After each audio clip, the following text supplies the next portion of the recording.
Hey everybody, it's your friendly counselor Dave Lane, Counselor at Large, City of St. John's, and behind me is the big stage for tonight's Canada Day celebrations. I'm here at Kitty Lake in front of the Dominion, and you might be able to hear a bit of music. That's coming from the King George V field, which is going to be having lots of music and fun, bouncy castles included, until 6 p.m. But tonight is the night to see some fireworks and listen to some music on this big stage.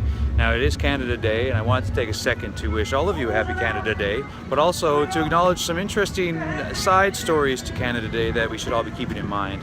The one that we're most familiar with here in St. John's obviously is the Beaumont Hamel, which happened 101 years ago, where a large portion of soldiers from the Newfoundland regiment were killed senselessly in many people's opinions, and we lost a generation, as people sometimes say. So we do take the morning to think about that, of course, every year. But also, I was very fortunate to go on a trip to Nova Scotia, also Whistler and Ottawa, as part of the Governor General Canadian Leadership Conference. And what it was all about was getting young Canadians to go throughout the country and learn about the challenges and opportunities that we face in this country. And to be on the 150th anniversary was special.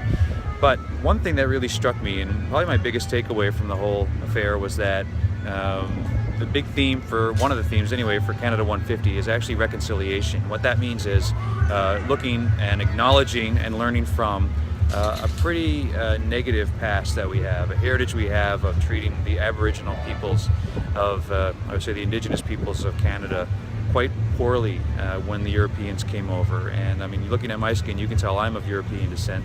But I also learned how ignorant that I am this day and age of the heritage that we have. The indigenous peoples of Canada have always been here. They've always been the stewards of our country and our land. And when the Europeans came in to settle, we completely disregarded that and treated them quite poorly, residential schools being one of the more horrendous memories we have of that. So it's important, I think, for us to be thinking of that today. And one of the wonderful things about Canada, in fact, is that we can have a wonderful celebration of how fantastic a country we do live in. Sometimes we forget how amazing the opportunities we're given and the quality of life we have here are. And the struggles that we have are very real, and we need to take them seriously and acknowledge them at the very least, but work to fix them. But to have both a happy Canada Day and a somber Canada Day at the same time can be challenging, but I think that's a wonderful aspect of Canada. So I'll end on that and say, I hope you can enjoy Canada Day. I think there's a lot to celebrate, but a lot to acknowledge and think about. So hope to see you around tonight, and hope you have a great time with friends and family. Until next time.